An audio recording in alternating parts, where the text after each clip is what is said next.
paper, we need to have a strategy. At least do 2 questions. Do 2 questions. At least read it through before you sleep or in the morning. You read it through every day. It becomes easy for you to understand the concepts. Okay, so for today's menu is about share-based payments. And as you see, I tried to summarize the past paper questions. Colleagues, as we look at this standard, understand that whatever we are going to be doing, we are going to be in the books of the company, the employer. The company going to make the payment. Okay, so we are going to talk about this more. So with this standard, what you need to know, at least to know, number 1, the types. Now know the types of share, the types of share-based payments, and their accounting treatment. Then at least also know how to deal with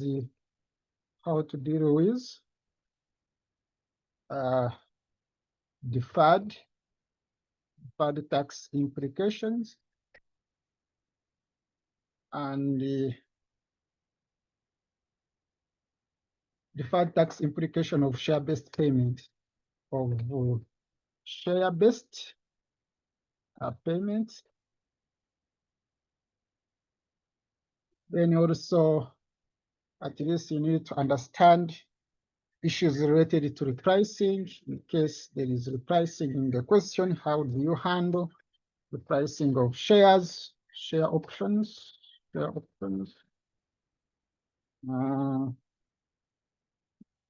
Other thing could be also disclosures. Okay, it's good to know this. Okay, so we are going to look at each. And as I discuss, colleagues, I don't always assume that you know these things. So I normally start from the scratch. Okay.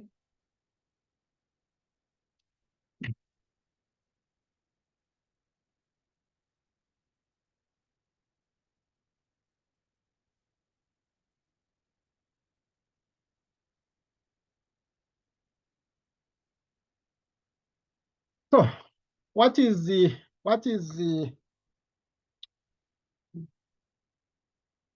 this standard define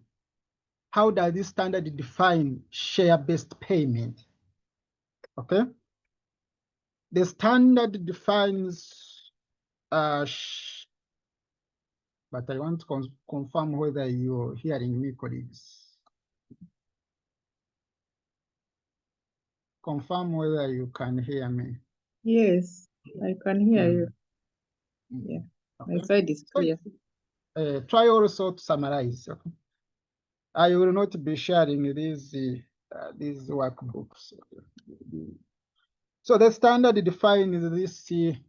Remember also, this is advanced paper. When you're given a question, at least you have to talk about the standard. You have to talk about the standard. Okay. Yeah. Someone is saying this, and yeah, I normally share the recordings. So the standard defines that this share-based payment as a transaction, the transaction in which an entity either receives goods or services as a consideration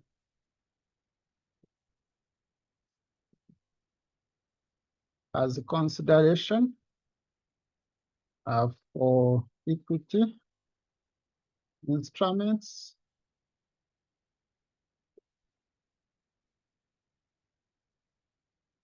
to the entity, or receives the goods or services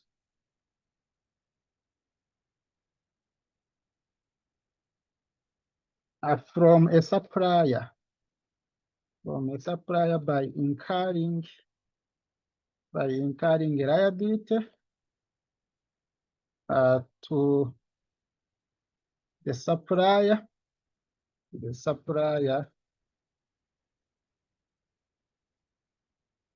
for an amount that is based. As they pay this amount, they are going to pay based on the entity's share price, because we are saying that the payment you're making should be based on the share. Okay, so that's how the standard defines this share-based payment transaction, in which an entity receives goods or service. The service could be you as the employee. You work for a company. They have an obligation to pay you. Okay. They have set condition that if you work for us for a certain period of time, you offer them the service, then at the end they can give you an option to buy shares.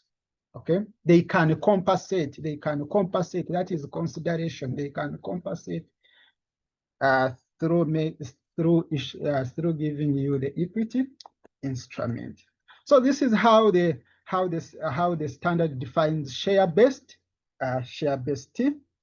payment. Then, what are the types? Of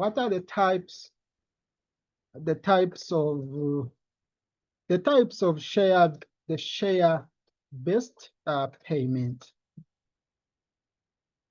We need to know that the types of these share-based payments. Then we see what are the accounting treatment. I believe you know these ones. One is what? One is equity. One is equity settled share-based payment.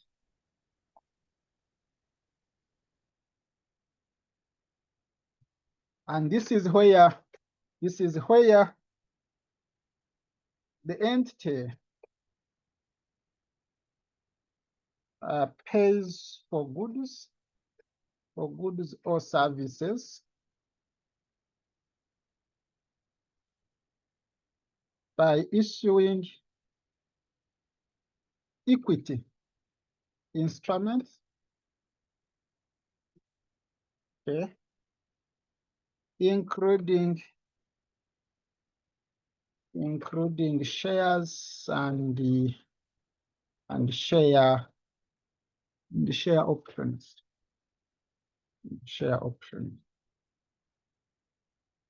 So as they make payment, they are going to just compensate by issuing the equity instrument, the shares. Okay. And how is this accounted? You need to know, when you're dealing with equity settled share-based payment, these payments, this will result into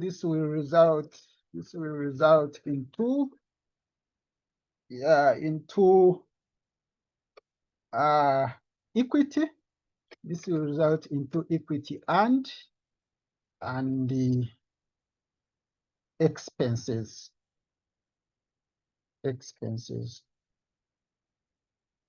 This will result into equity and expense.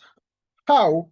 You are saying that in the future you want to you want to make a payment. Okay, let's say you have given workers an option to buy a right. You have given workers a right to buy shares in your company after a certain period of time. Once you give them the right, at the date you're giving them the right to buy shares, the right to have stored shares in your company, then at the company you must start recognizing that transaction. Okay, you must start recognizing that transaction at the end of every reporting period. So as you recognize, let's say you're saying that you have given your workers, the employees, like share options, and you have given them the condition that you will have the right to buy shares after, let's say, 5 years. After 5 years, to exercise your right. Remember, you give them the condition that you will buy shares maybe after, or you will hold. It's not buying here. You will hold some shares after 5 years.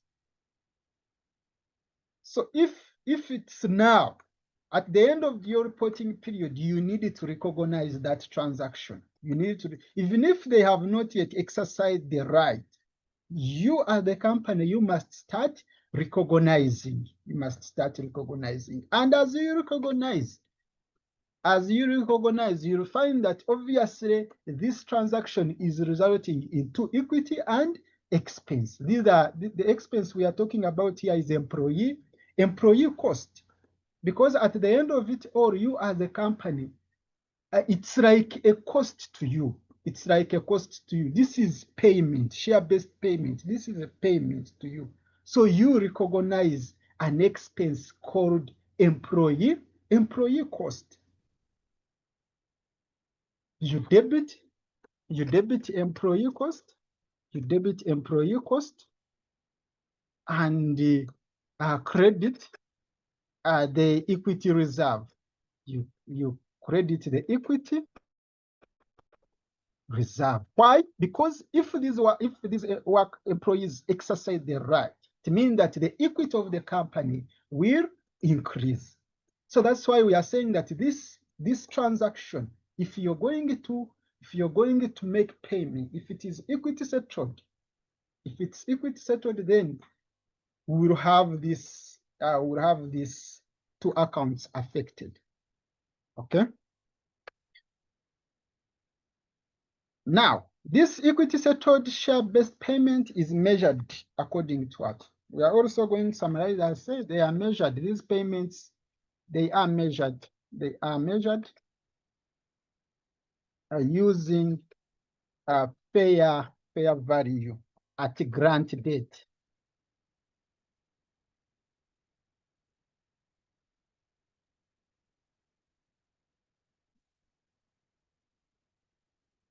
They are measured. Who understand the meaning of grant date? What is the meaning of grant date? Colleagues, you can unmute and the supplement. What is the meaning of grant date? I think grant date is the date between which you, maybe say the employee and the entity have agreed upon.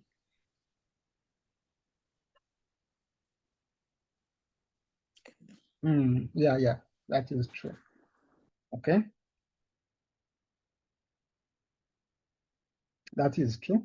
Or there is someone with a different understanding.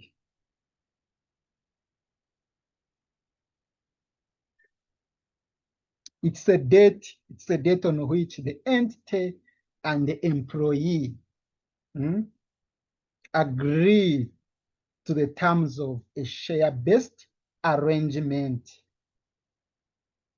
On that date, we will ask ourselves, on that date, what is the fair value? What is the fair value on the date you agreed? Okay. So this is very, very, very key. This is very, very key, especially as you handle this transaction about equity settled share based payment. So that's all about this. Then number two is the cash settled share based payment. Okay, this is equity settled. Now we are talking about cash settled. Okay, maybe to summarize, this is Excuse me, sir, just a little bit. There's something which you concluded with there. It's the date between which the entity and the employee agreed to. There's something you said, terms and something. Sorry, I skipped that. No, there was an ending you bit are, that you said. trying to summarize. The date is just grant date. Grant date is the date on which the entity and the employee agree to the terms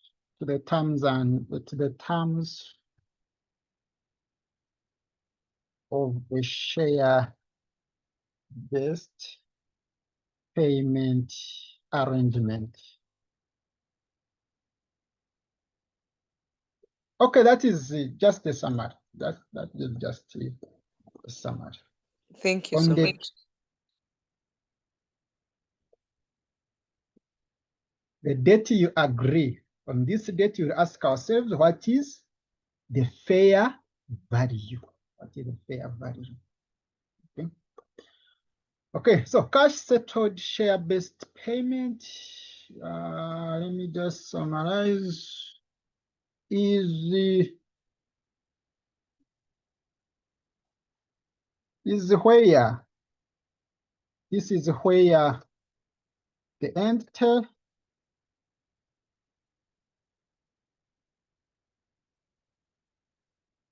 incurs a liability for goods or services and the settlement what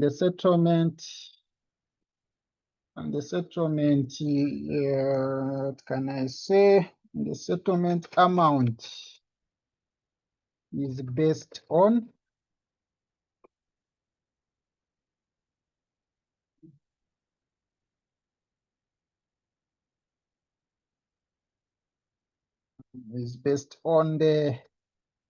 the price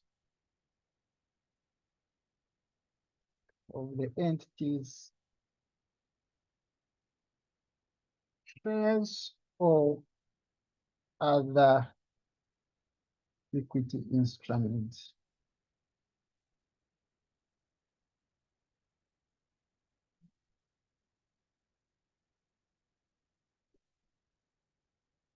Okay, colleagues, just in simple terms,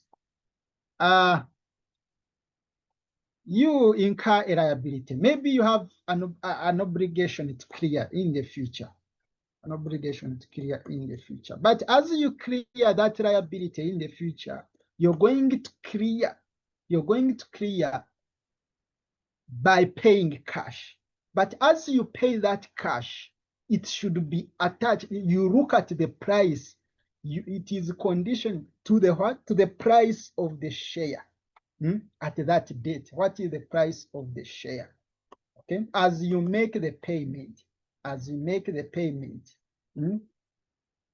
it's cleared, or the liability is cleared based on the share price. Okay, that's what I can But I can see. Looks like my Excel. Are these things clear, colleagues? It looks like, let me see.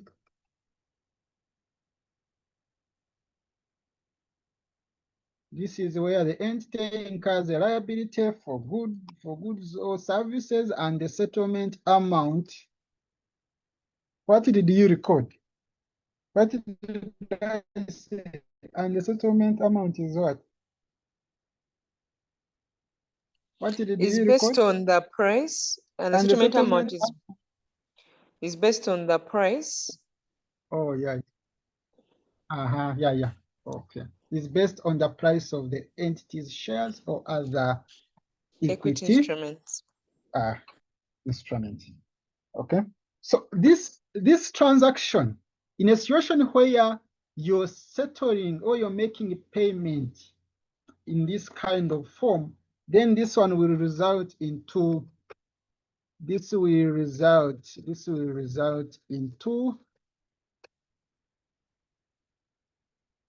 into employees expenses and the liabilities.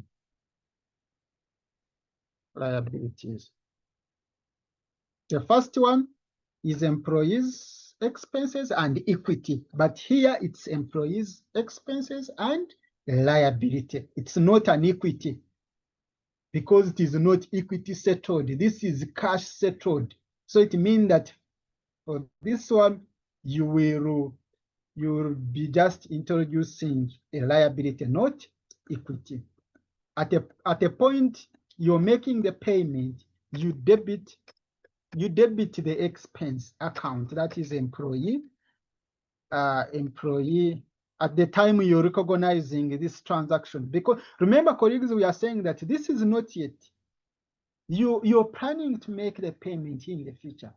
But at the time you're agreeing the share-based payment arrangement, at that time where you're making that arrangement, you should start recognizing debit employee cost or employee expenses, and credit the liability. Credit the liability account, the employee liability account. This can be like employee liability account. Then at the time of payment, then you will debit the liability account. To remove the liability, you debit the liability account, then you credit the cash or bank, depending on the mode of payment. But at this point, you have not yet made the payments. Just we are recognizing the transaction, the future transaction. Okay. So here we are saying that they are measured. These ones are measured. These are measured using the fair value. Using the fair value at each reporting date. This is not grant date, it's reporting date. They are measured using the fair value at each reporting date. Okay. What could be examples of cash settled share-based payment? Examples here examples are like share options of equity settled share-based payment. One of the examples is share options. Then here we have share appreciation rights. Appreciation rights. This one is the cash settled. So in an exam, examiner will not tell you that this is equity settled, this is the cash settled. It's you to know. Okay. So one of the example here could be the share appreciation, rights. Then also, what is this word? Has never been asked. I tried to check through all those questions. It's not there. So if you meet this word, how do you pronounce this word? Hmm? Hmm? Don't confuse this one with share option. This one is cash settled. So if you meet in an exam, don't be worried. Hmm?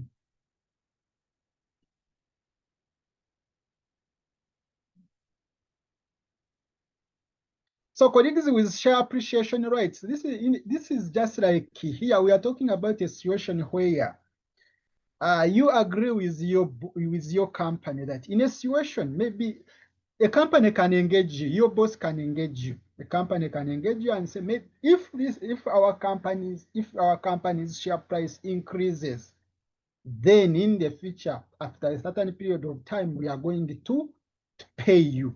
We are going to pay you some money. Okay? They normally say that maybe be with us for a period of work for us, and in a certain period of time, if our shares increase, if our share price increase, then we will pay you in the form of cash. So that payment will be based on the share price increase. The share price increase. And it normally happens, they normally look at the date you agreed, what was the price, and now maybe after 5 years, what is the price? Then they look at that. Okay, so this is cash settled payment. Then the last part, maybe if there is a question, please feel free to ask, or if you want to add something, feel free to unmute and supplement. Okay. The last type is in a situation where you have both equity settled and the cash settled. Okay, so that one I don't need it to write. Okay, because you may be looking at only one part, but you finding that the company is saying, okay, let's have these two arrangements. Can be equity settled or cash settled. That is the last one, but I don't need it to write. Okay, and you just put both. Okay. So, colleagues, with that introduction, I think we can look at some examples how we can apply this practically. How we can apply this practically.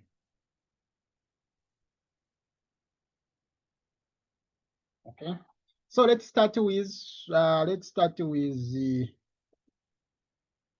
I'm going to. I shared that document. It has a lot of questions. But let's start with. See.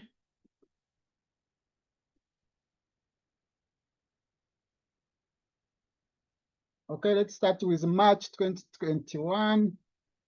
Question 2 to March 2021. That is question what? Question 2.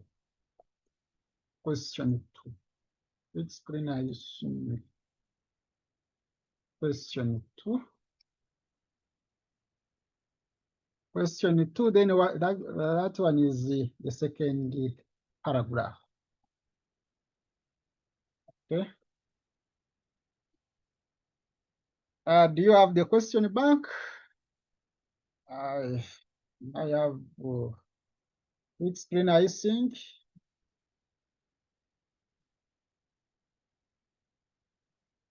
Which screen are you? Which screen are you seeing?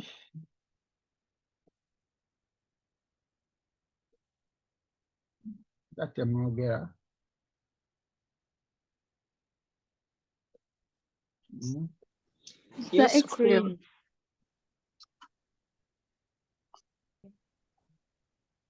This is August, March 2021. March 2021.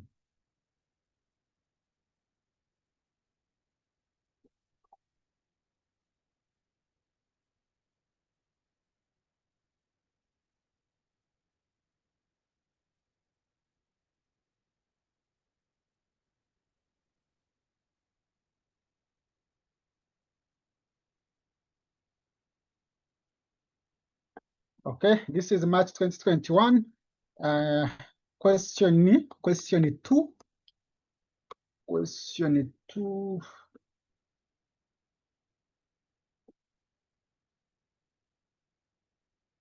And our focus is on note number 2.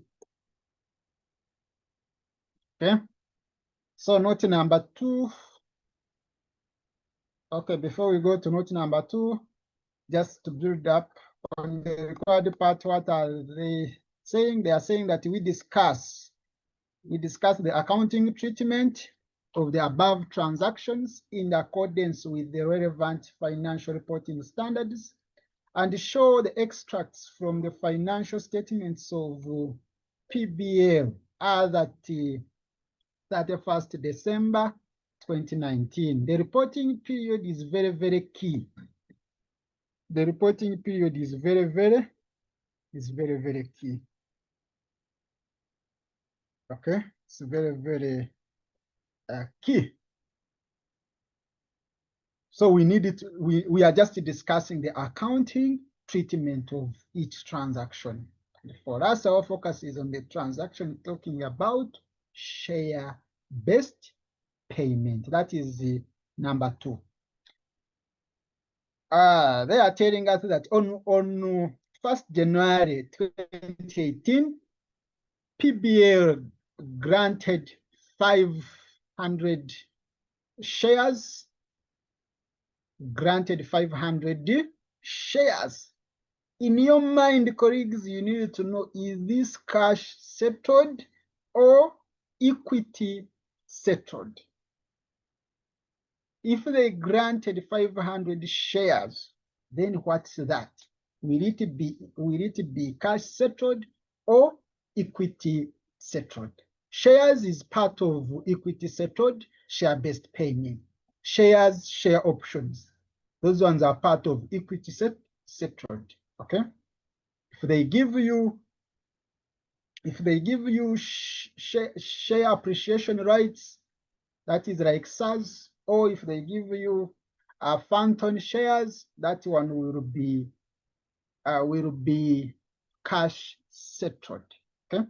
So they are telling us that on 1st January 2018, PBL granted 500 shares to each of its 250 employees in the bottling department if they remained with the company for 5 years. That is a condition, vesting condition. You are to remain in a company for what? For 5 years after the grant date. I believe now you understand what is the grant date. Okay. The fair value of each equity settled share-based payment at the date of the grant was shillings. This is granted at the grant date. The fair value was shillings 10,000. At the end of the year, 31st December 2018, 10 employees had left.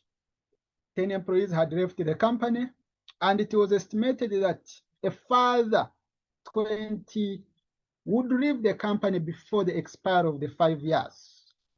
At 31st December 2019, another 5 employees had left the company, and the PBL estimated that 30 employees would leave the company before the end of the 5 years. So how are you going to account for this transaction? How are you going to account?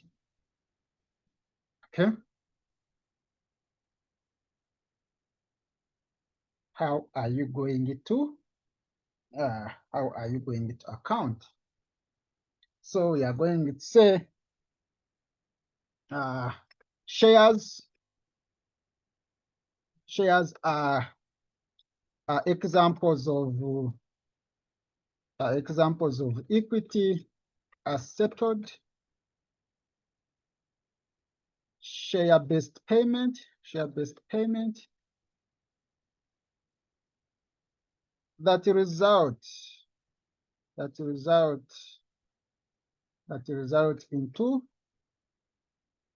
equity and what? We say that if it's equity settled share-based payment, that transaction result into equity and what? And the employee cost or expenses.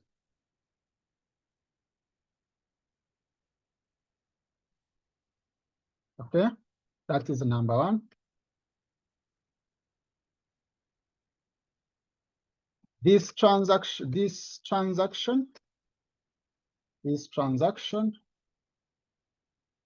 imply that this transaction must be, okay, should be accounted for,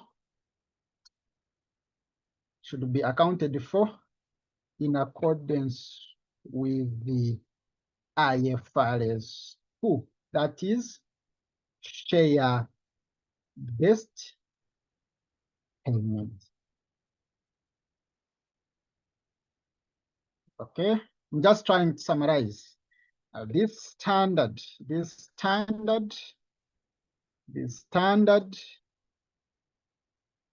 remember question 2, section B questions require us to at least talk about what? Talk about the standard. Yeah. Okay. So this standard requires an entity to measure equity settled based payments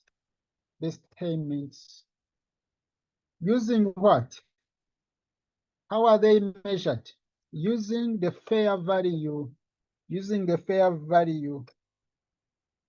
of shares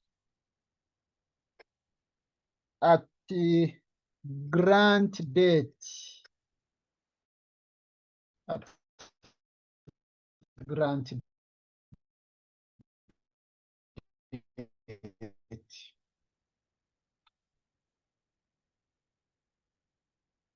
Okay, is that unclear? You can leave a space, then you do computation side.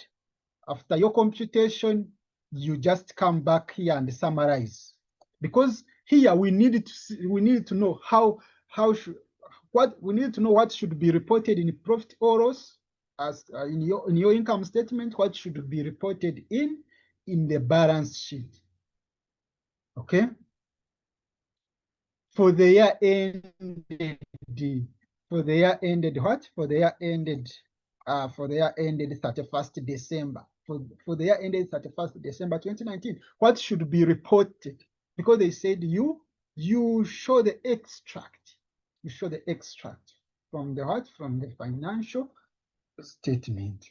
So we need to see which amount should be reported in income statement, which amount should be reported in our balance sheet. Okay, so what should we do? Okay, for me, let me just continue. Now, as you determine, because we need it now at this point, we need to know what should be equity as at 31st December 2019. What should be the equity?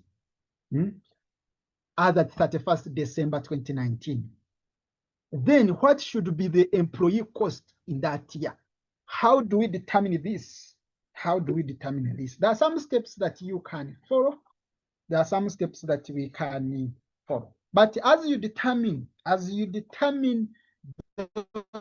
as you determine that amount, at least you should be guided by this formula. Okay, now what should we do? Let me just continue. But in an exam, that is my strategy. I normally leave a space like now this page. I go to the next page, I do computation. Okay, then I summarize what should be reported in the financial statement. But as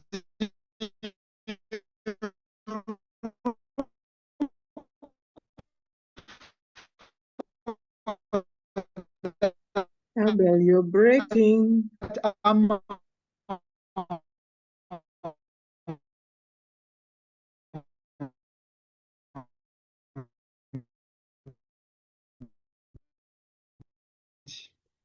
We know maybe your appendix or colleagues confirm.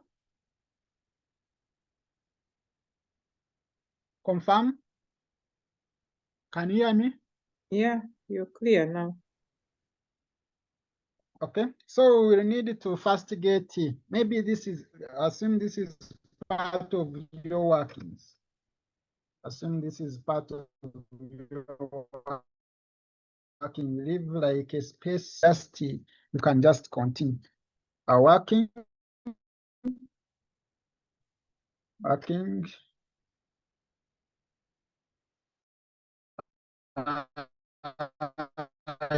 Here is cumulative.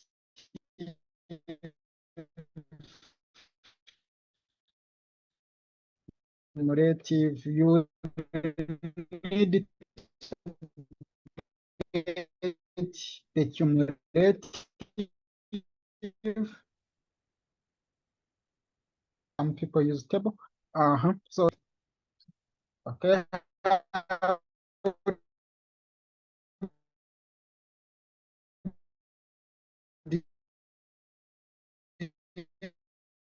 You get that overall equity for each year.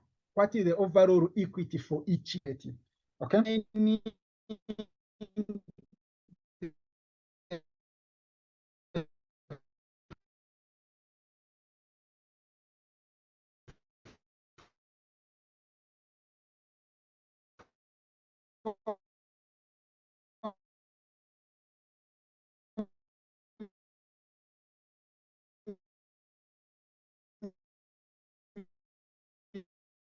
You need to understand this. The remaining, the fair value, number of shares, then times vesting a fraction. I see my network is breaking. Can you hear me? Can you hear me? Yes. Yes, it starts well, but it breaks along the way. Get the cumulative expense or equity, please. If you cannot understand this formula, cram it. So remaining employees times the fair value of shares at a grant date times the number of shares, because we are dealing with shares here. If you're dealing with share option, then you say times number of share options, then times vesting fraction. Remember, you'll be having a vesting period. If it's, let's say, if you're going to exercise your right, let's say after 5 years, if that is the vesting period, then the fraction will be, if you're dealing with, let's say, 2021, in 2021, the fraction can be 1 out of 5. Then 2022, the fraction can be 2 out of 5, like that. That is vesting fraction. Okay, so how do we get our cumulative expense or equity using this question? It means that you need to first know what is the remaining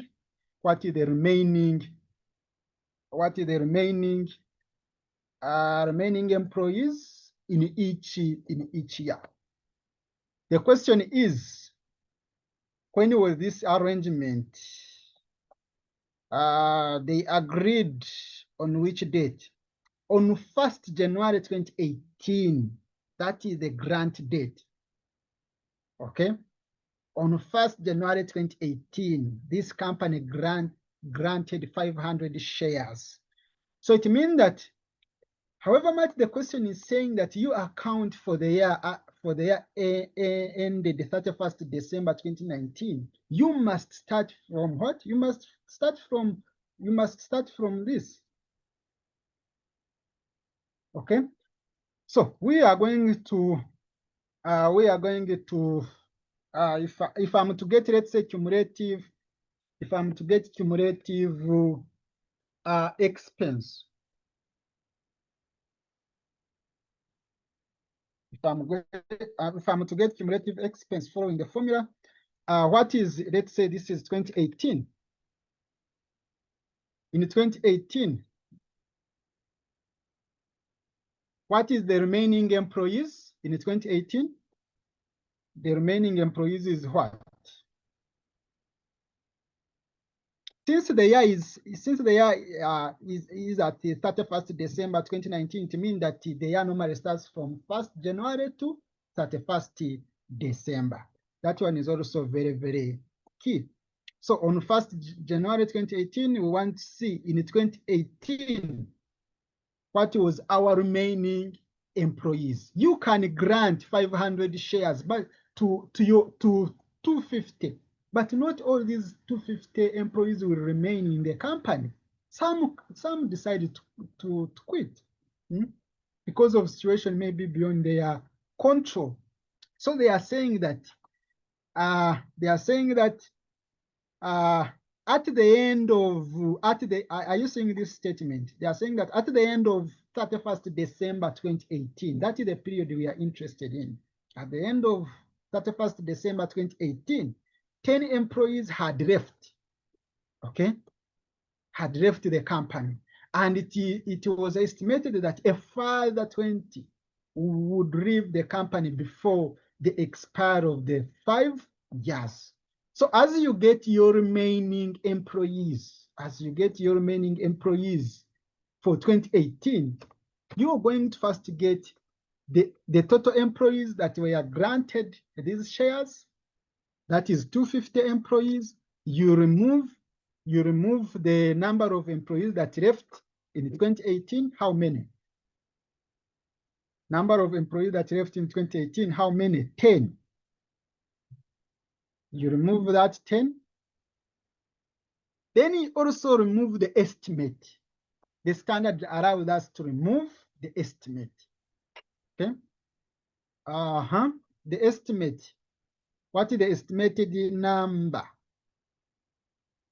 It is saying that it was estimated that a further 20 would leave the company before the expiry of the 5 years. So you remove that. You remove also that figure. You remove 20. So you remove 20. This one will be the remaining. The answer you get will be your remaining employees. Then you multiply by what is the fair value? What is the fair value of shares at grant date? The fair value of shares at grant date It's 10,000. is what? Let me see. Yeah, 10,000. It's 10,000. Okay, shillings 10,000. Then times the number of shares that are granted to these employees. How many? How many shares that were granted to these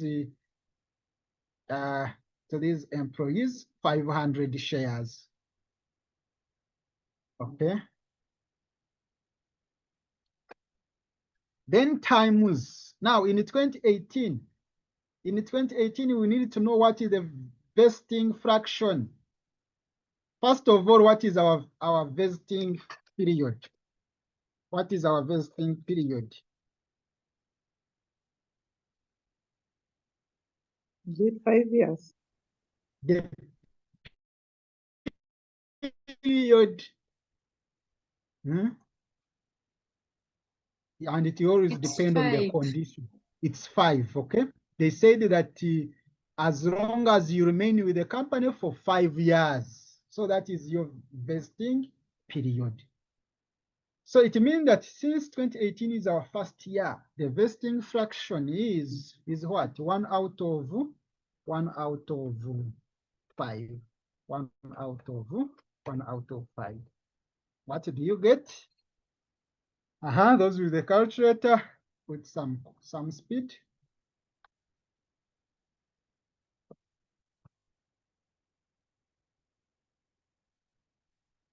What do you get? Those with the calculator? 220.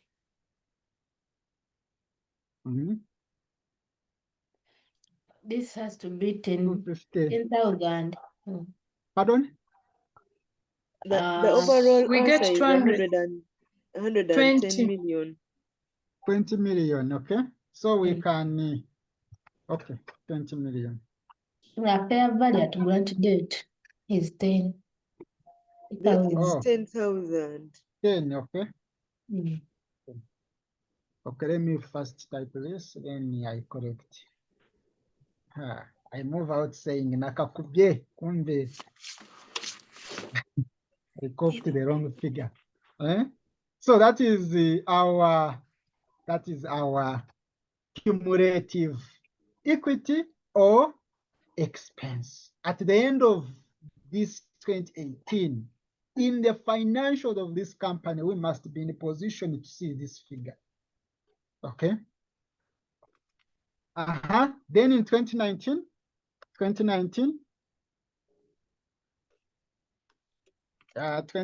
you do the same. Now, in 2019, as you determine the remaining employees, you need to be very sober.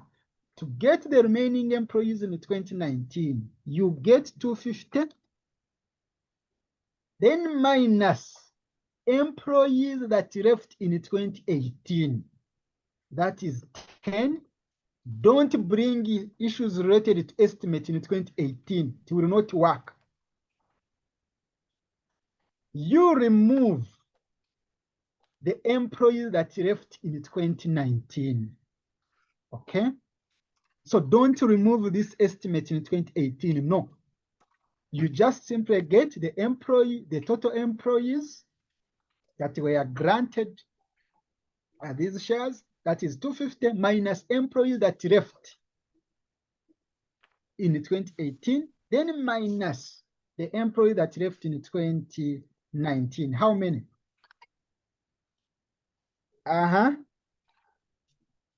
at 31st December 2019, another 5 employees had left. So we first remove that. Another what? Another 5 had left. So we remove that.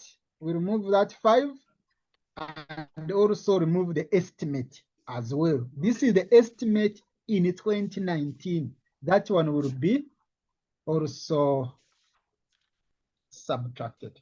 So you get 5 minus what? Is it 5 minus what? 5 minus 30. Okay. 5 minus 30. Okay. Then times the shillings, 10,000 times the 500 shares. Then times here the vesting fraction is 2 out of 5. What do you get? Let me hope you have understood how we get the remaining employees. Okay. What do you get on your calculator?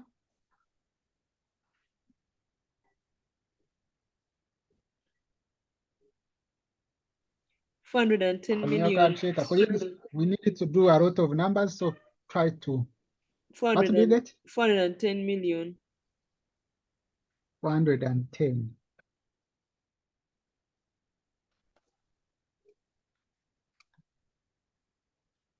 Okay. All of you, are you getting the same answer?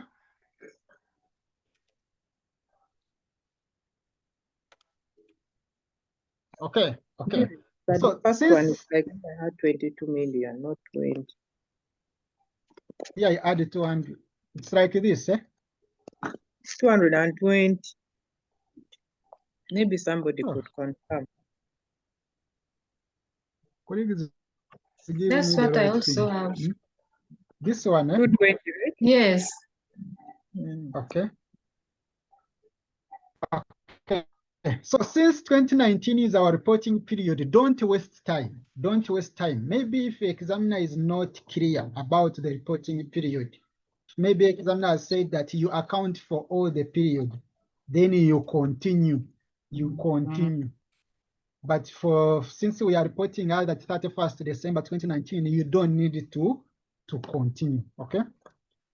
Okay. So the question is, what should we report? So to know what you should report, okay, this is the overall, this is the cumulative amount. In 2019, someone who is verifying or is auditing your financials should be in a position to see that in your records, you have equity of 410, the overall equity. This is the cumulative for the year. But we want to see what should be reported. Okay, so it means that as you determine the amount that should be reported in 2019, you just need to see the increase. Already in 2018, in your records, you have, let me just put here the word expense, stock equity. Okay.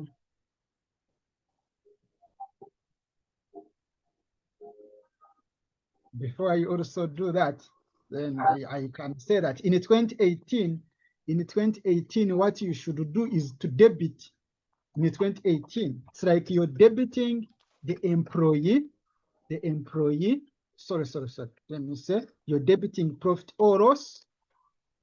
And this one is employee cost. And you're crediting what? You're crediting equity. You're crediting equity with this amount. Okay. You're crediting equity with this amount. Okay. That is in 2018. In your income statement, under expenses, you record this. Then in your income, rather in your balance sheet, you record equity of this. Equity reserve. Put this word equity reserve. Okay. Now, then in 2019, since already this is in your record, this is in your statement, you just need to capture an increase. Okay? You just need to capture an increase.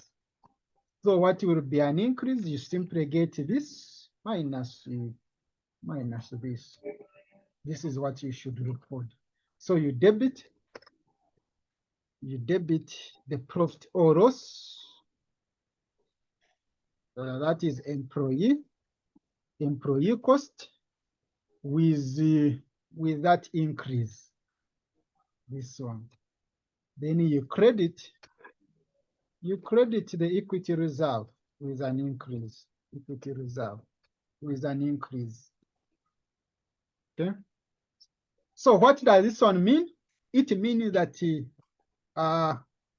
this company should recognize, in 2019, this company should, in their income statement, they should recognize an employee cost of shillings 190 million as an employee costs. Okay. And also in their balance sheet, they should recognize an increase. They should recognize an increase in equity of, okay, let me write, okay? Let me write, because this is the summary. From here, you just need to maybe continue. Let me just put this. But you should use your own words. Since you know what you should report, you just use your own words. Therefore,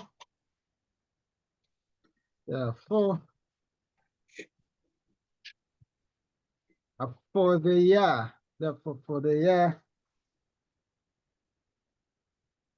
okay, we normally say, initially, that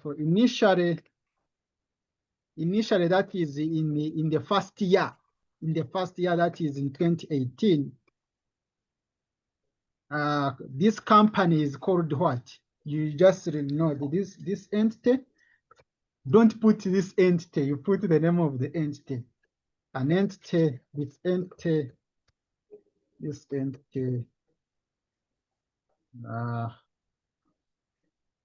should record,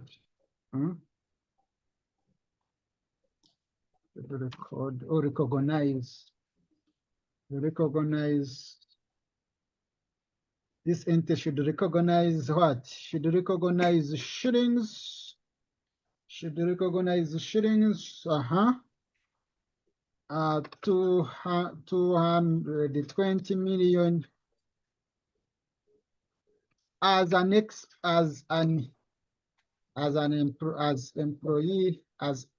employee costs in the statement of profit or loss account, the statement of profit or loss, and also the same amount, in and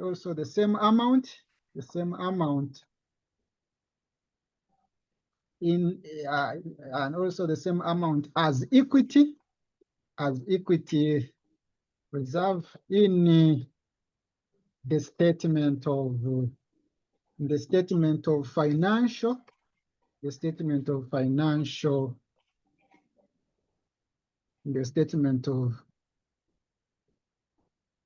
financial position. Initially, let me just say as at 31st December. Just say like this, 31st December. Colleagues, here you just need to use your own words. Okay. Then for the year, because for us we need for the year ended 31st December. For the year ended 31st December 2019, this entity should recognize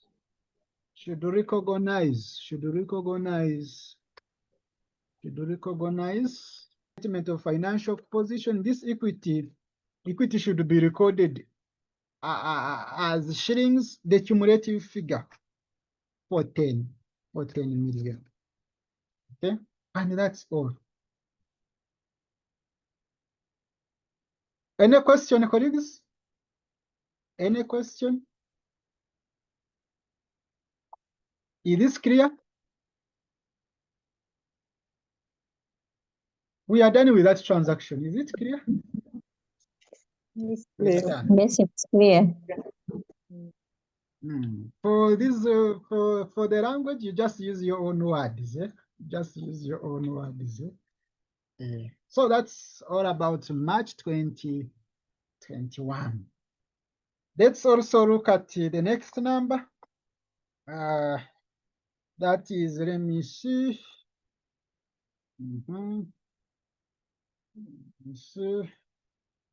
Let's check August 2019. 5B. August 2019. Okay. August 2019, 5B. Please understand this standard very well. August 2019, 5B. Okay, 5B. 5B is here. Okay. I normally immediately look at the what? The reporting period of this specified. Okay. This is a company in Uganda, a Ugandan company which processes and trades. Are you in a position to see my screen? Yes. Confirm. Okay. This is a Ugandan company which processes and trades in a range of agricultural seeds throughout the Great Lakes region and has a year end of 31st December. It's very, very key. Okay. So part B, they are telling us that Sept, this one issued share options to its directors on 1st April 2018. These are share options. Immediately in your mind, you should know that this is equity settled. This is equity settled, which must be valued, which must be measured using fair value at grant date, and it will result into what? It will result into equity and employee costs. Okay, the grant date is 1st April 2018. The options have a vesting period of 10 years and had a fair value of shillings, 200 million on the date of issue. To be eligible to exercise the share options, employees are required to remain continuously employed by this company over the entire vesting period. Okay. Actuaries have estimated that 20% of the directors who have received share options will leave the employment of Sept over the vesting period. 20% will leave. Okay. The options have no financial implications for the next 10 years, so no amounts have been,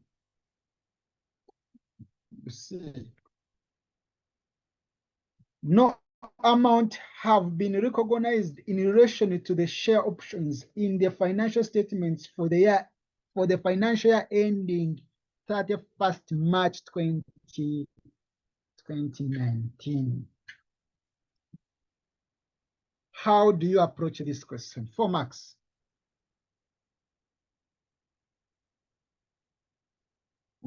How do you approach this? What do you think? You identify the standard. You identify the standard. The standard is IFRS 2, share-based payment. And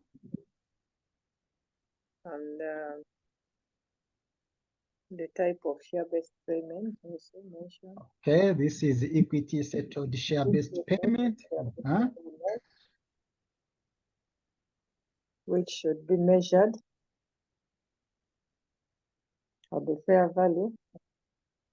Measured at fair value. It should be measured using the fair value at grant date. Fair value at grant date.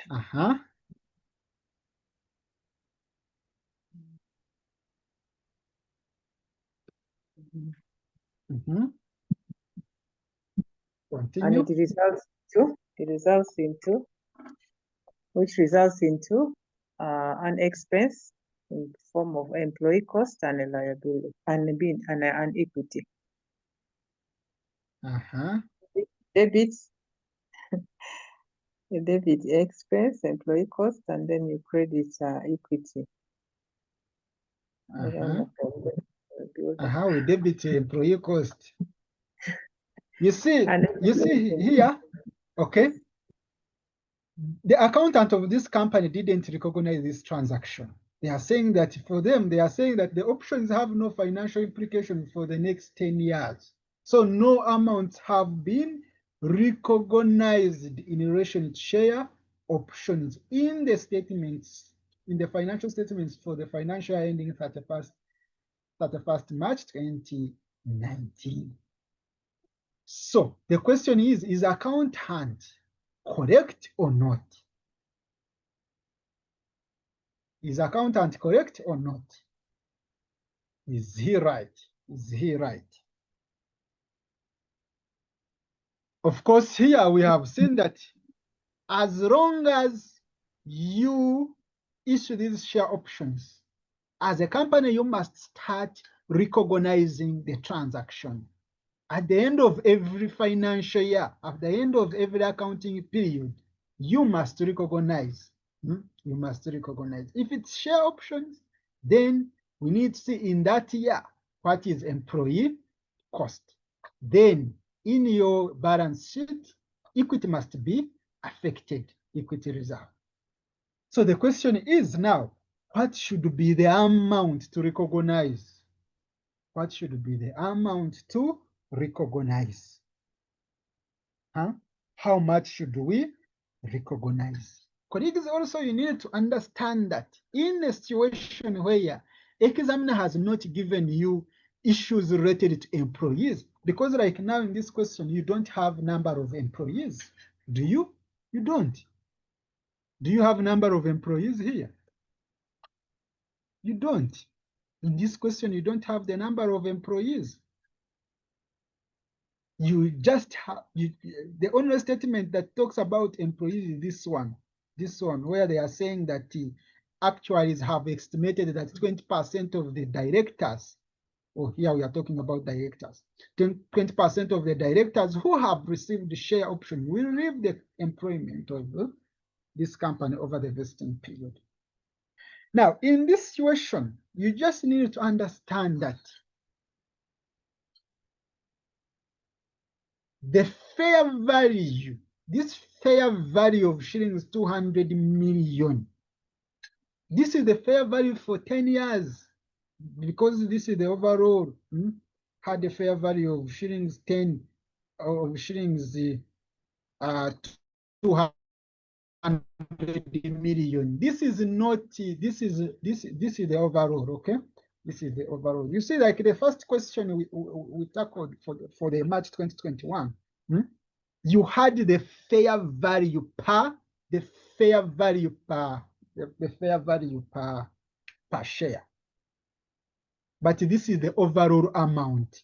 This is the overall amount.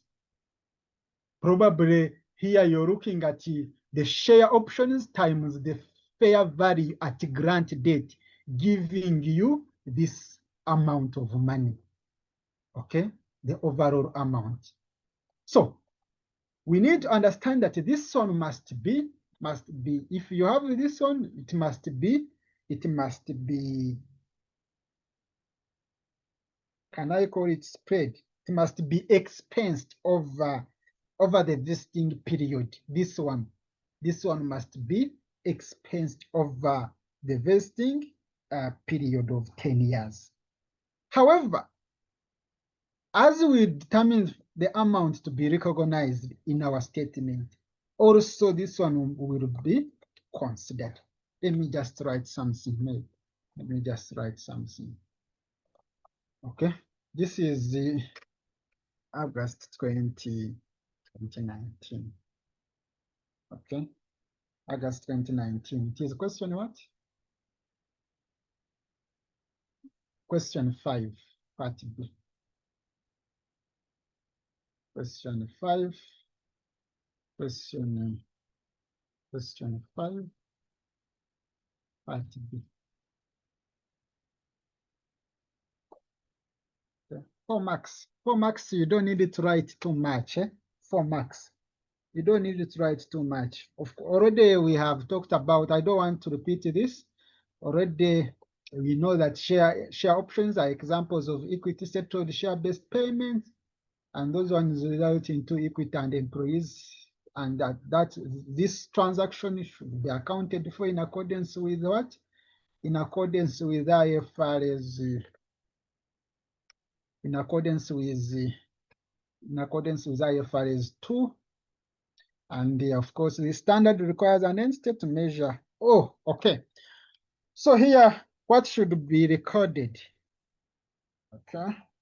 Let me just, after writing all that essay, just therefore, Okay, if you want to switch, you can say, first of all, this fair value, the fair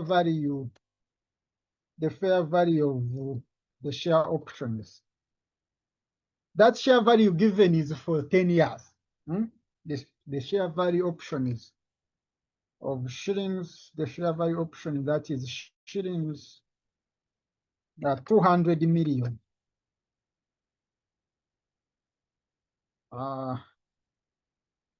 Must be, which word can I use? Must be expensed over the vesting period of 10 years. In a situation where you're just given a fair value like that, at least the same way we say depreciate over the useful life. Here you also have to expense over the vesting period. Okay.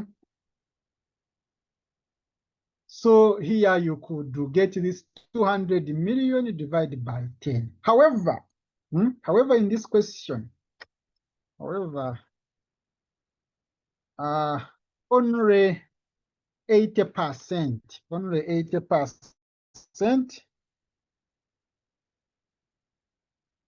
of the entities of the companies, you put the name of the company, of the company's employees, or of the company's director. Company director are expected, however, only, because you see, in the question, they said that 20% are expected to leave. So it means that the only percent that is going to remain is only 80%. So however, only 80% of the company director are expected to satisfy the vesting conditions, at the end of 10 years. So what does this one mean? It means that instead of recognizing, here we could spread this 200 million divided by 10. That's how you spread over the vesting period. You just get 200 divided by 10 years. Okay, that's what you could have done. Then you know how much should be recognized, every year. Okay, but because it's only 80% that is expected to satisfy the conditions, then what we are going to do, we are going to say that the expense to be recognized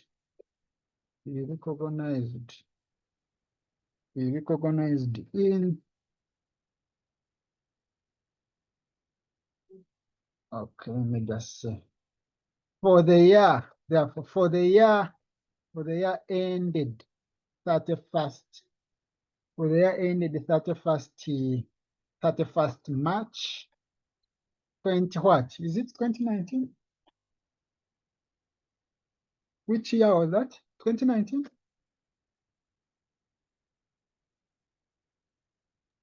2019. For the year ended the 31st March 2019. Shillings. Now we look for that amount. Shillings, which amount? You get, if you were to do the working, then just leave a space here. I put in a bracket. You get this 200 million divided by 10. That's what we should be recognizing every year. However, we see that it's only 80% remaining. So we multiply by 80 80%. Let me hope you have understood. Because now it's not 100%. It's not 100%. It's 80.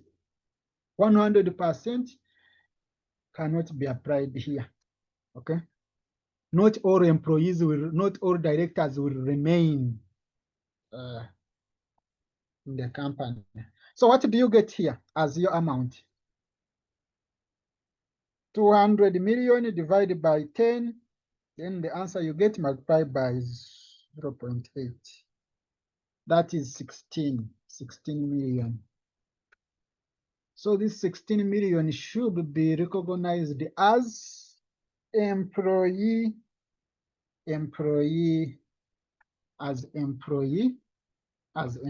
costs.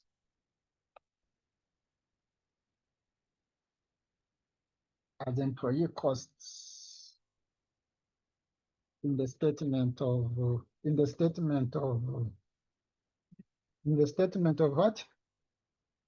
statement of finance, in the statement of profit or loss. Okay. In the statement of profit or loss. So yeah, it's like you're debiting employee cost, then crediting. So you also need to talk about maybe about then in the balance sheet, what should be recognized? What should be recorded? What should be recorded in the balance sheet? Because here examiner was not clear.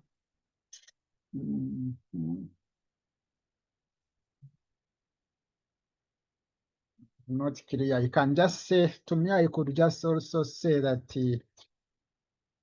let me see what can be recorded.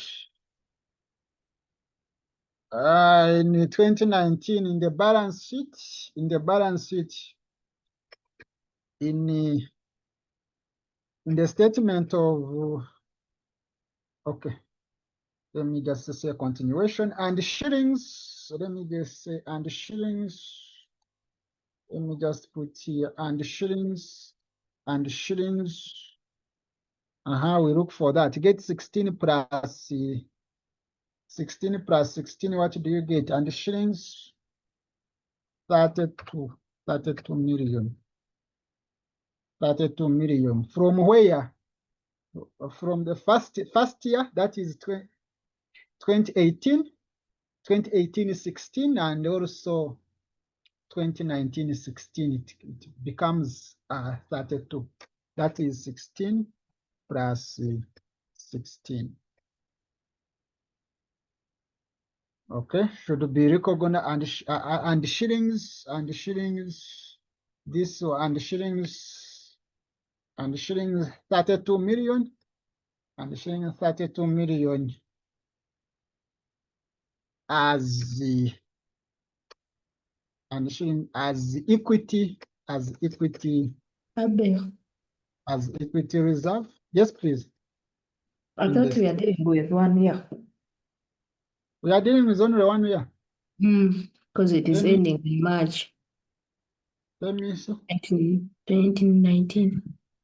Yeah. This one commenced on 1st April 2018. Oh, yeah. It's only 1 year. Since it's only 1 year, we don't need to add this. It is still 16. So thank you. So this one is still 16. You can correct that.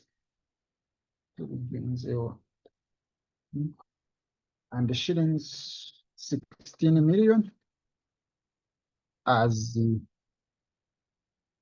16 million as equity in the statement of financial position. The statement of financial position.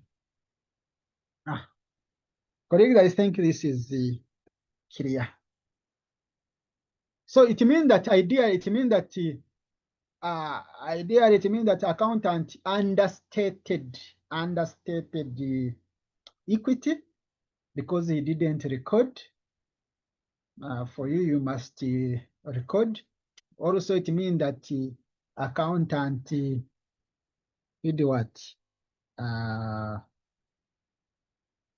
Overstated. Yeah, overstated the profit because of not recording this employee cost. Okay, that's what I got. 4 marks. We don't need to talk about too much things. That's all about 2019. Any question? But colleagues, are you picking? Hmm? Yeah, Are I'm you picking. Thank you. Yeah. Okay. So let's go to the next. For you to appreciate the standard, you need to do a lot of numbers. Like, and when you do a lot of numbers, you start to appreciate that these standards are not hard. Just that, yes, in an exam, there is a way they can ask. Sometimes they spot, you're sure about your standard and you're finding it is not there. So next question, let's look at June 2022. There is a reason why I'm picking these questions. Every question has something to highlight. Okay, which screen are you seeing?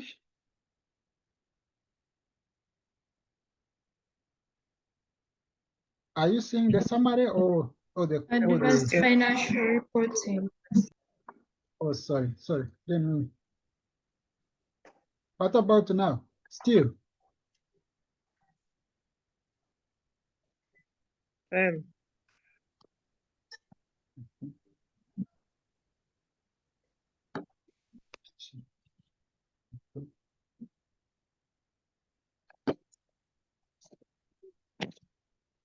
What about now?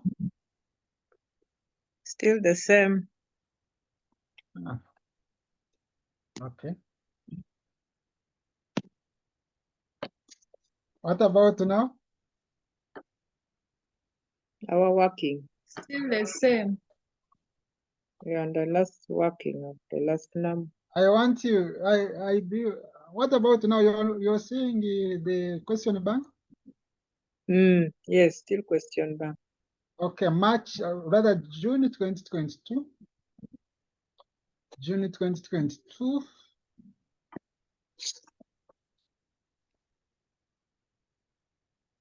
June 2022, it is question what?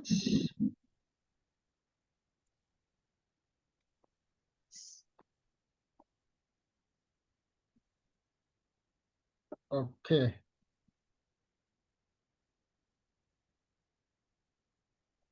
It's here, question 4. Question 4. Question 4. We are told to advise on the accounting treatment of the omitted transactions. These are omitted transactions in KPL's financial statement for the year ended 31st December 2021. The reporting period matters a lot. Yeah? The reporting period matters a lot with the relevant financial reporting standards. So our focus is on 1 and 2. 1 and 2. So they are telling us that due to economic challenges, the company decided on 1st January 2020 to pay its middle-level managers and junior staff basic salary. Remember, basic salary is not accounted for under this standard. Okay. And in addition, granted them share-based payments if they worked with the company. If they worked with the company for the next 4 years. The details of the payments were as follows. Okay. KPL granted 300 share options. This is equity settled to each of its 2,000 middle level managers. So these are a number of employees, 2,000.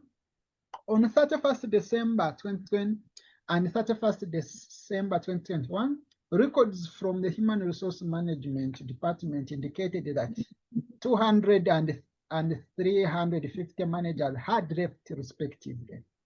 On 31st December 2021, it was estimated that 50 managers would leave during the year ending 31st December 2022. I believe you can answer this.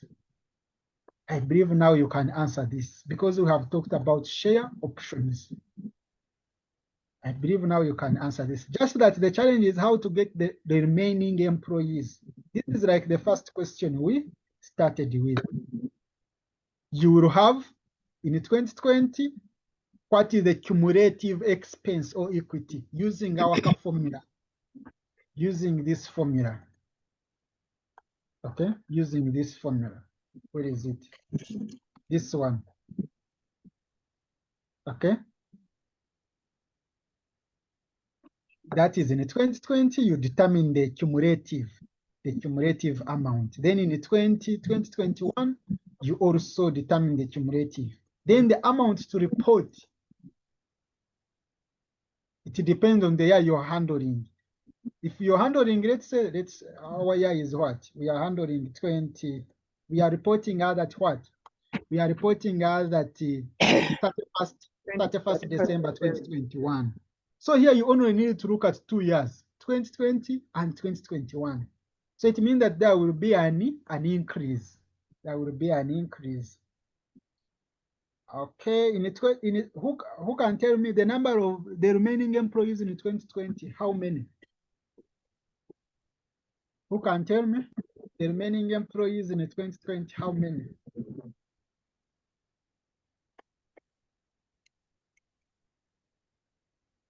Please put some speed. Time is taking us later. I wanted it to, there is something I wanted. Okay. Can I leave this? You will handle it. Let's talk about to share appreciation rights. Let me talk about share appreciation rights. KPL also granted, colleagues, I believe you handle this.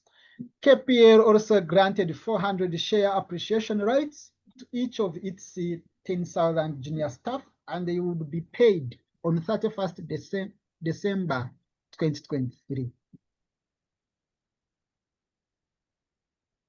They would be paid on 31st December 2023.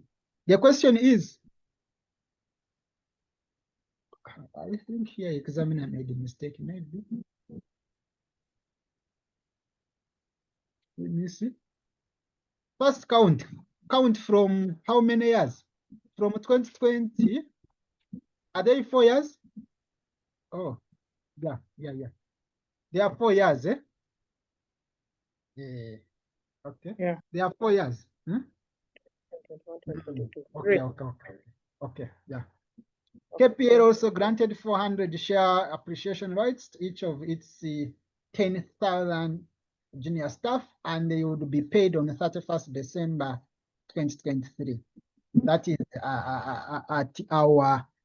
at the end of the vesting period. The records from the Human Resource Management Department indicated that 500 and 700 junior staff had left during the years ended 31st December 2020 and 31st December 2021, respectively, and it is estimated that on 31st December 2021, that further 1,000 junior staff will leave during the remaining period. So let's also discuss something about share appreciation rights. We are done with the equity settled. Now we are talking about share appreciation rights.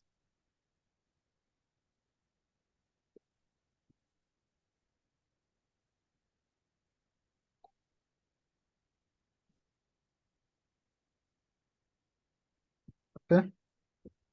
You talk about the standard, this transaction should be accounted for in accordance with what IFRS. Okay. Share appreciation rights are examples of cash settled based payment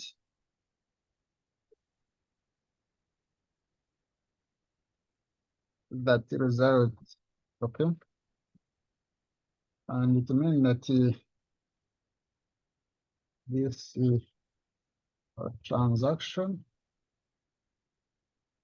will be accounted for in accordance with IFRS 2. You know it now. You don't just put IFRS 2, put the name of the standard, share based payment. Okay.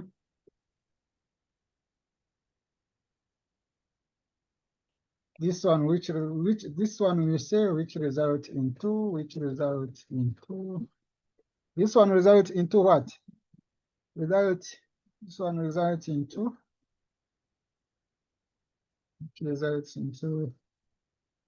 employee expenses and what? And liability. This is not equity. This is not equity.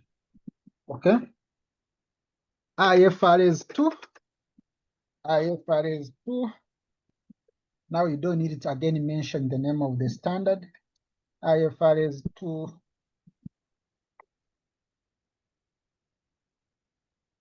IFRS 2 requires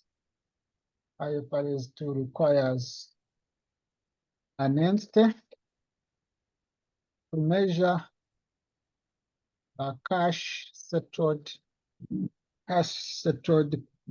share based payments using what? Using the fair value of the rights of SARS at each reporting period. Okay.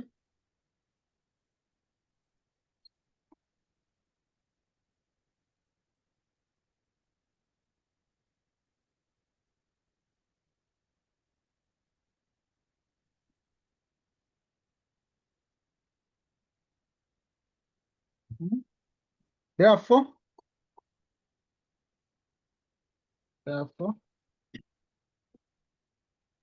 you can leave a space maybe for your workings. You just need to do some workings and you see what should be done. Using the same idea, just same idea here, same concept. This is the remaining, the formula will change here. It will be remaining employees times what? Remaining employees times what? Times fair value of SARS. That is share appreciation rights at the reporting period.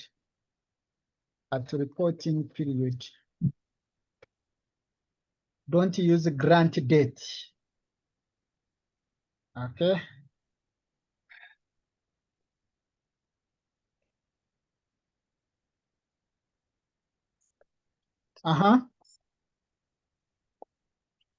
We start with which year? The first year is what? The first year is the company granted the 400. Colleagues, on your formula you put rights, number of appreciation rights here, number of share appreciation rights. Okay. So we start with what? We start with 20. The first date is what?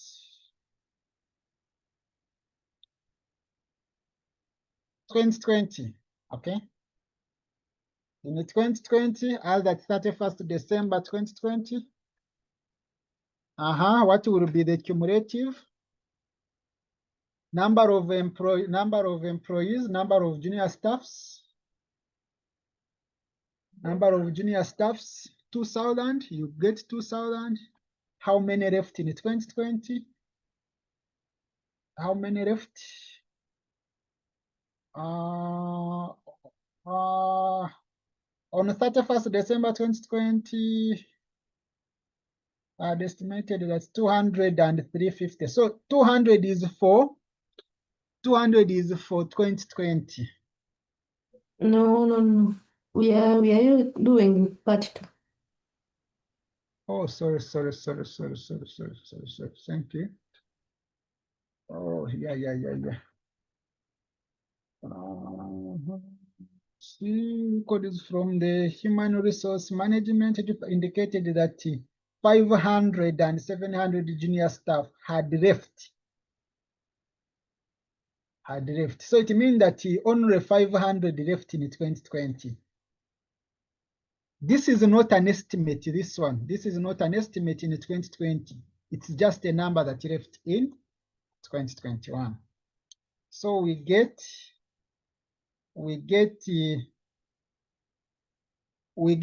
10,000 minus 500. We get 10,000. 10,000 minus 500. We don't have the estimate. So stop there. Times, don't use the estimate in 2021. That estimate in 2021 will be used when you're getting remaining employees in 2021. So you get 10,000 minus 500 times the fair value. What is the fair value? The fair value is what? The fair value is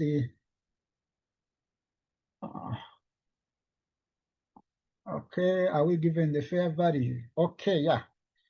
The fair value at reporting date 2020, at the end of 2020, 2021. At the end of 2020, sorry, the fair value is this. The fair value is 3,050. That is the fair value. Then times the number of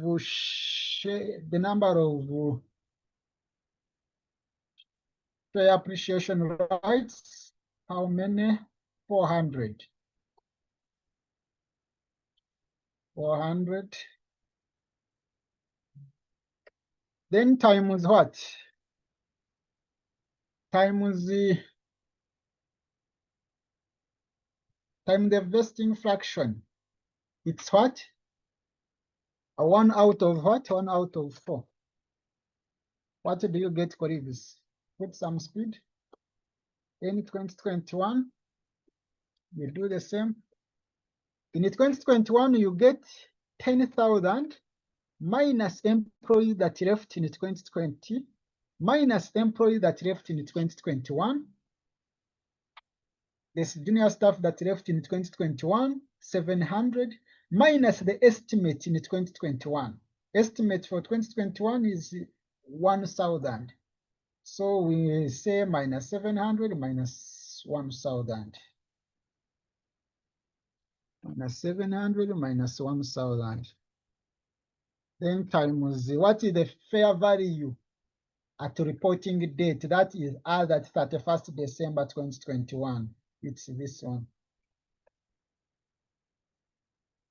Okay. Then times now the vesting fraction is 2 out of 4. What do you get?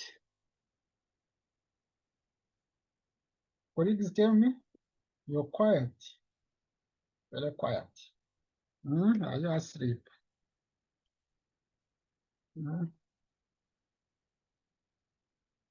Someone is saying the vesting years are 3 years. Let me see. Why? Why are you saying 3 years?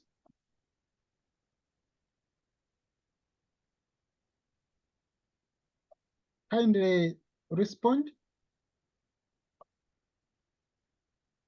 2020, 2021, 2022, 2023.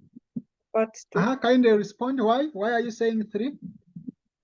Let's scroll down to see part 2. Would be paid in 2020. Still, even if they are going to pay in 2023, that is 31st.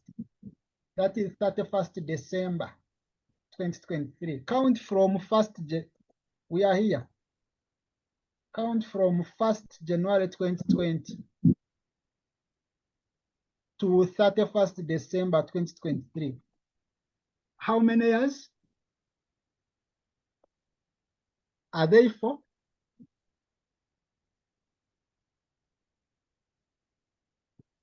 Therefore, Doreen, are we at par?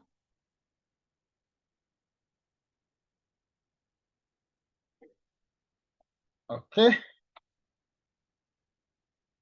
All right. So what do you get?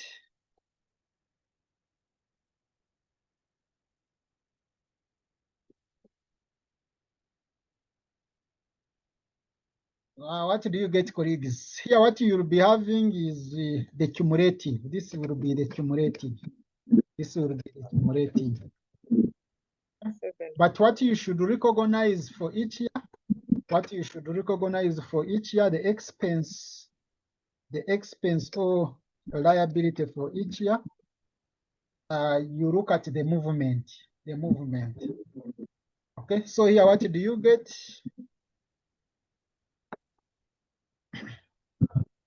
289,750 million. 9,750. 289. 750 million. thousand, eh? Yeah, 750,000. Sorry. Okay. Then here,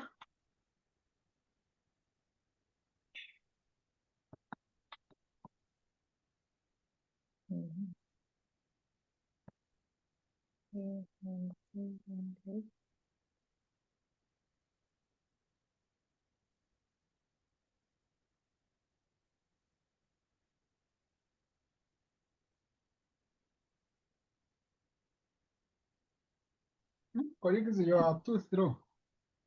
What do you get? Me, I don't have the calculator here.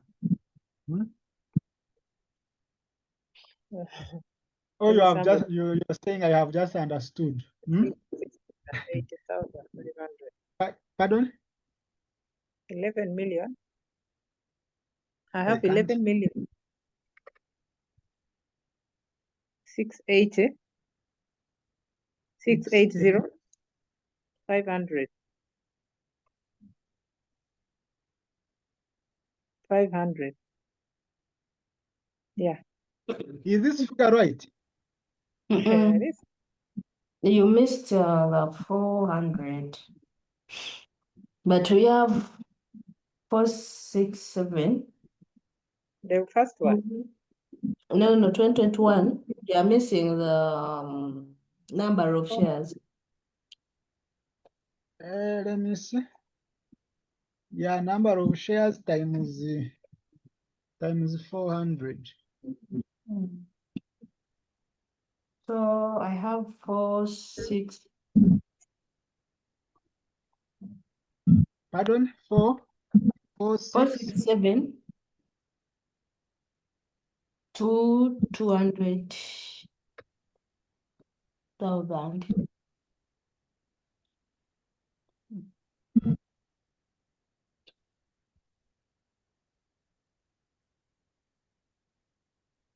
Like this.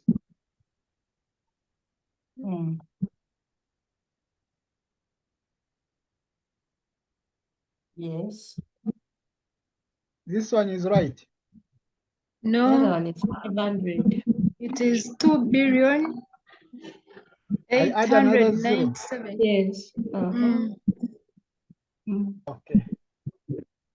Because I was wondering. Okay. So here it will be this. In the first year, the company should recognize this as the expense, then the other side as a liability. Then And next year in 2021, an increase in liability. Remember, increase in liability is an expense. So an increase here. So for the year ended 31st December, for the year ended 31st December, in our PL, you recognize this as an employee cost.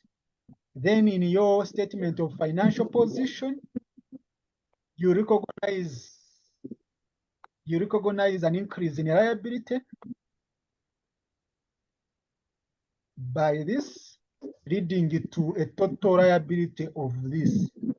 When you're auditing or when you're verifying your records, at least someone should say that, and under your liabilities you have this figure.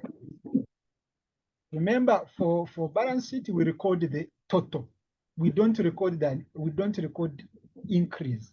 We just record the total liability. This one should be reported as the total liability in the balance sheet as the result of increase in employee costs.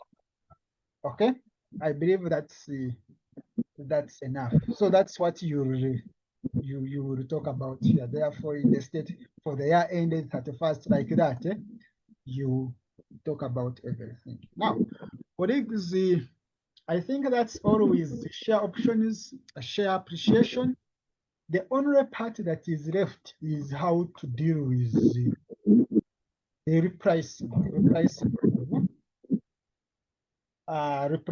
of share options and the deferred tax application. Repricing of share options. Let me check. It was asked when you check on our guide. Let me try to recall. September 2022. September 2022. September 2022 has a component of share repricing. The concept is the same, only that when there is a change, share repricing.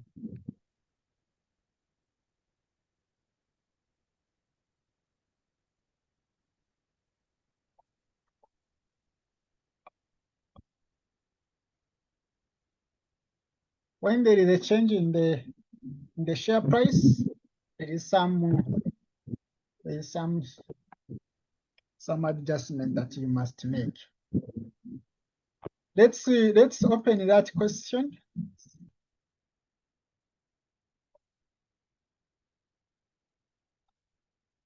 You read through. We are looking at for the year ended this. You read through. Required part. Part B. The account, we advise management on the accounting treatment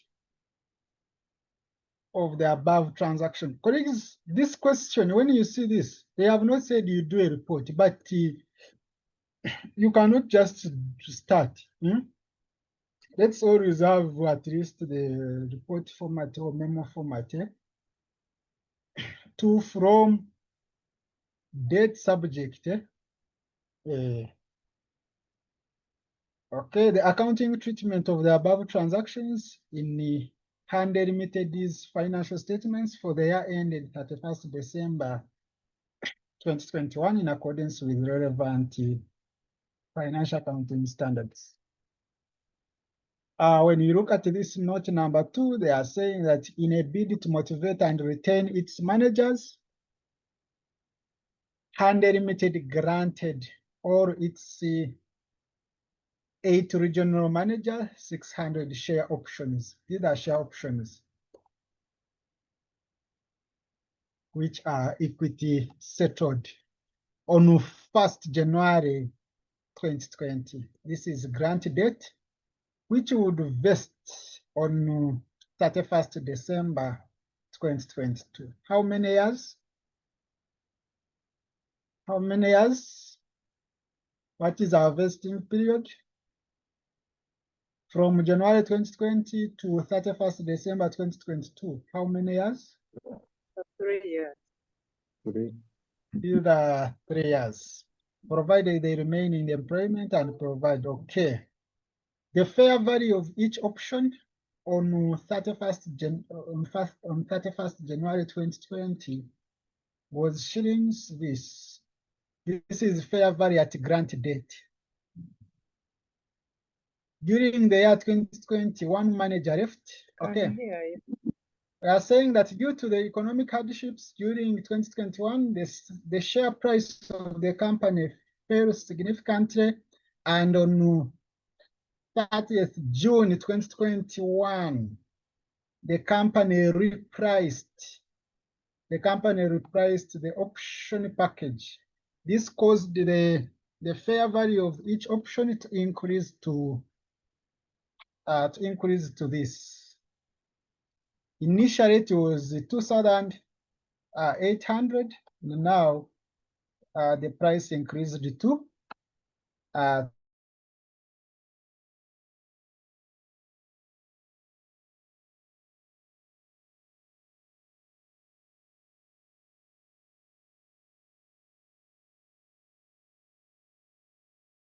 3,300. How to talk about the standard already? You know, this is the share option.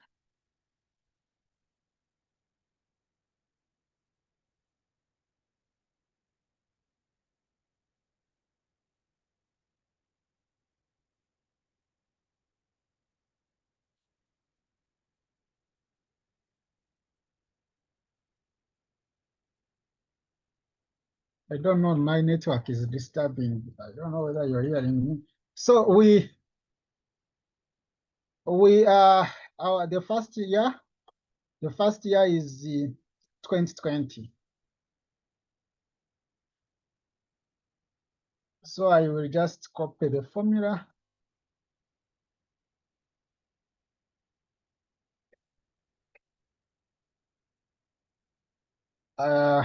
This is the formula as you will still use. This is here we are dealing with share options. Colleagues, can you hear me? Yes. Yes. Yes. Okay. So in 2020, what will be our cumulative amount? We get the number, the remaining employees. The remaining employees is what? You get the total employees, regional managers, 8. You remove the number that left in 2020. How many? Only 1 left, and estimated that another manager would leave. So you get 1 minus 1. Okay. 8 minus 1 minus 1. Then times the fair value at grant date. The fair value at grant date is what? It was 2,800. Then times the number of share options. How many? How many were granted share options? 600 share options. Okay. 600. Okay, times the vesting fraction, 1 out of what? 1 out of 3. From 2020 to 2022. What do you get? Put some speed, put some speed. You do the same for 2021. We are reporting on which date? We are reporting on, it's good to know when you're reporting. We are reporting on 31st December 2021. So I don't need to talk about 2022. Okay. So yeah, still on the same question, they said that let's get the number of employees, the remaining employees in 2021. They said that during 2021, the company estimated that the remaining managers would not leave and would be entitled to the options. So what does this one mean? It means that in 2021, the remaining employees will be 8 minus that one that left in 2020 only. Then times the fair value of shares at grant date. Then times 600 times 2 out of 3. Colleagues, get answers because I have to talk about something. Get your cumulative. Get your cumulative, then get what you should recognize as expense or equity. Here it's equity because you're dealing with share option. Here, what is the answer?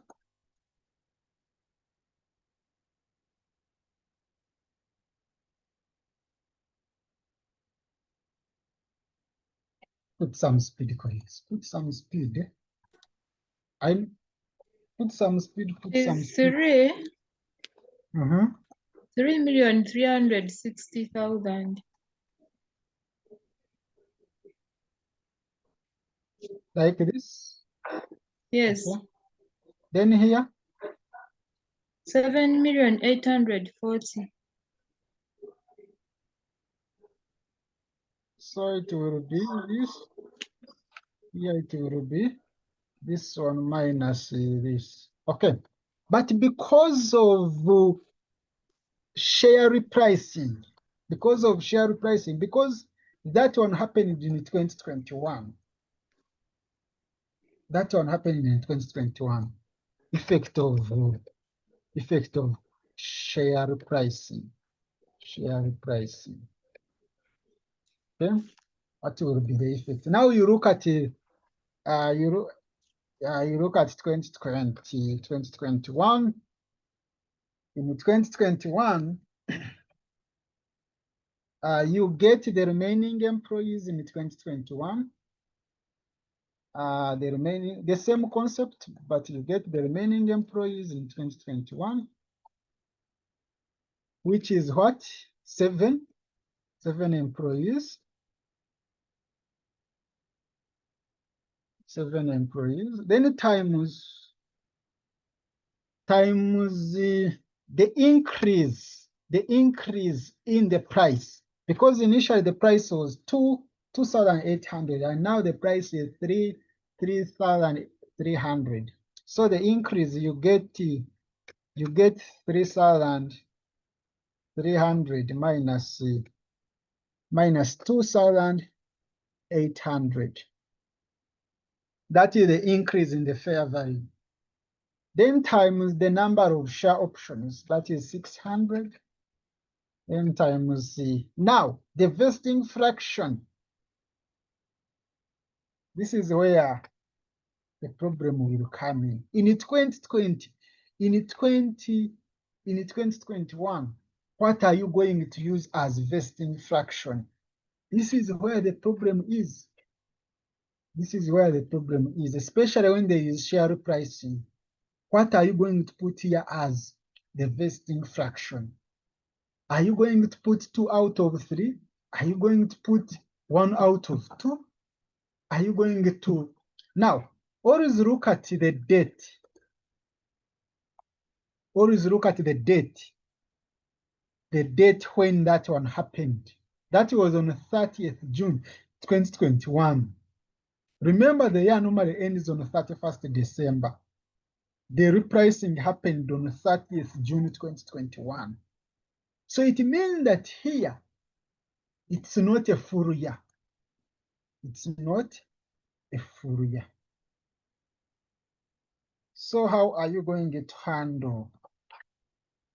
How are you going to handle this? What are you going to put?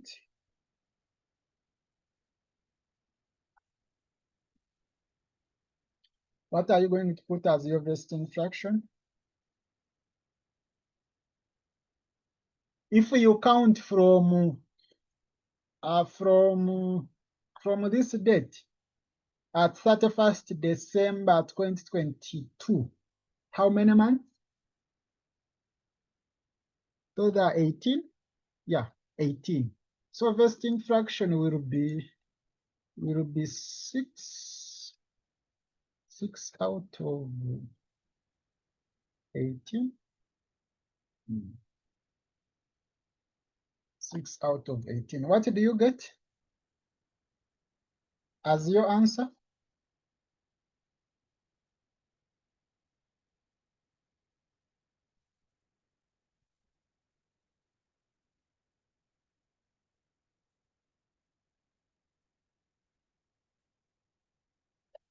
Do you get 700? 700?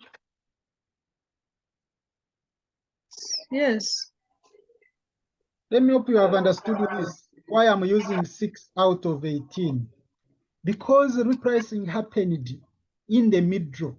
If it happened, let's say on 31st December 2021, then the vesting fraction would be just 1 out of 2. 1 out of, if it happened, let's say at the start, or if it happened at the start of the year. If it happened at the start of the year, it would be 1 out of the remaining period. 1 out of 2. If it happened, let's say on 1st January 2021, that one, the vesting fraction would be 1 out of 2. Because there you are talking about years, the whole year. But here, because it happened in the middle, then it's better we use number of months. Okay. So that's all, because we don't need it in 2022. 2022, if at all we are looking at the financial period for the year ending 30th June 2022, then we would get the remaining employees times the increase in the price, then times the number of share options, times the vesting fraction would be 2 out of 2 or 18 out of 18. Okay, so we don't need 2022. So what will be the impact of this share, the share repricing, as you report? Because as you report in 2020, you debit the profit or loss, that is your employee,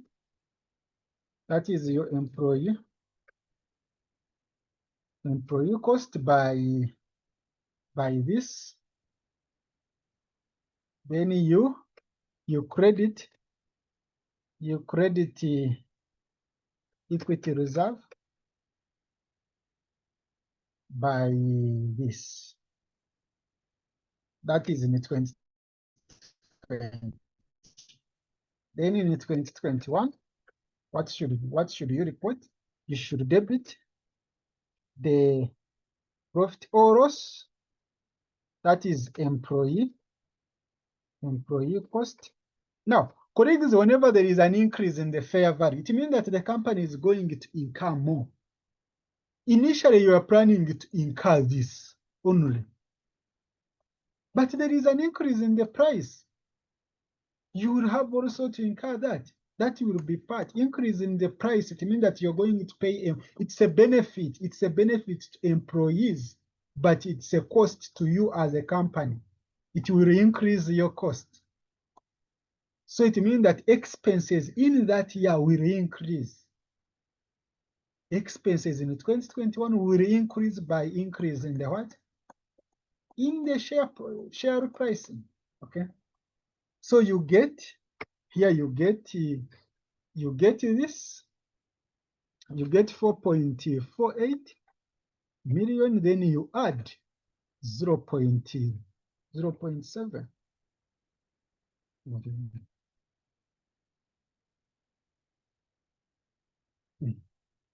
What do you get? This one plus plus this. That's what you get. Then you credit even your equity. You credit the equity reserve, the same amount. So the colleagues, that is the impact. That is the impact of share pricing. It increases the employee cost. The company will have to incur more. So you have to put into consideration that effect. Have you understood? Have you understood? Yeah, we'll refresh with the recording. So colleagues, generally, either 31st December 2021, the equity reserve will be this one plus this plus this. The equity reserve for either 31st December will be this plus this. If you have another year, assume there was 2022, and let's say it's 7 times. What is the increase in the share price? Then times, let's say 500, that is the increase in the share price. Then times 600 times 18 out of 18. What would be the answer here?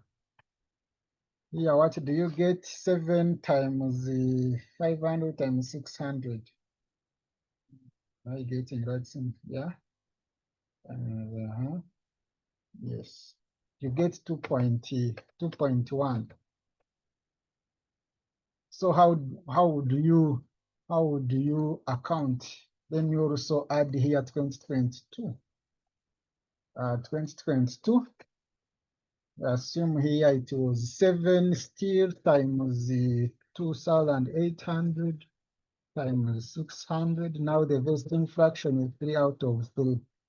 What do you get?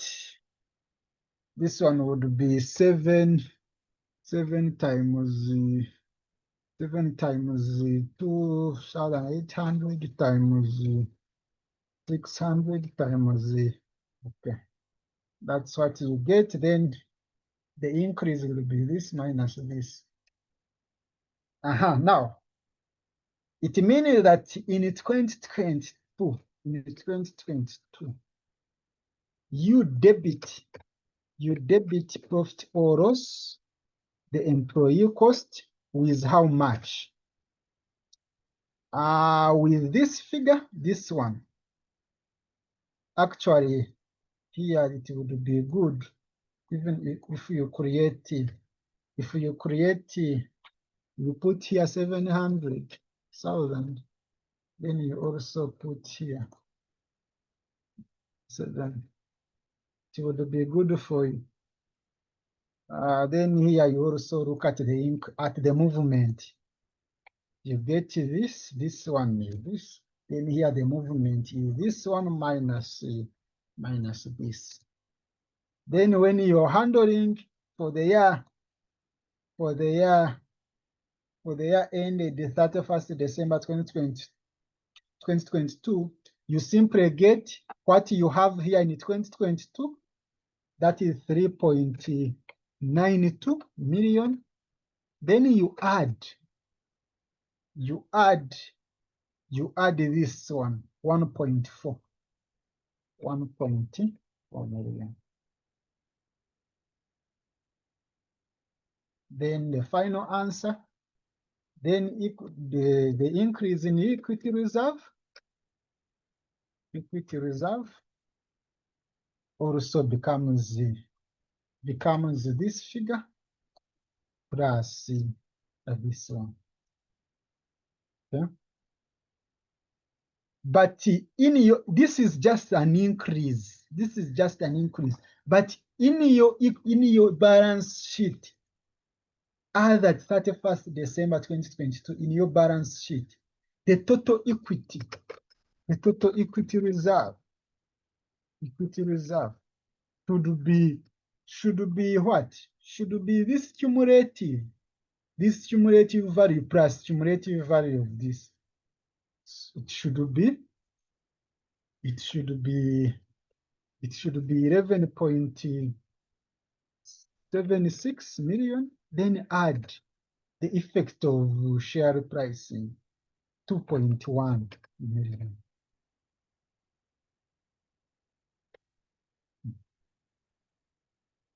This one plus this. Let me hope it's clear. Let me hope it's clear.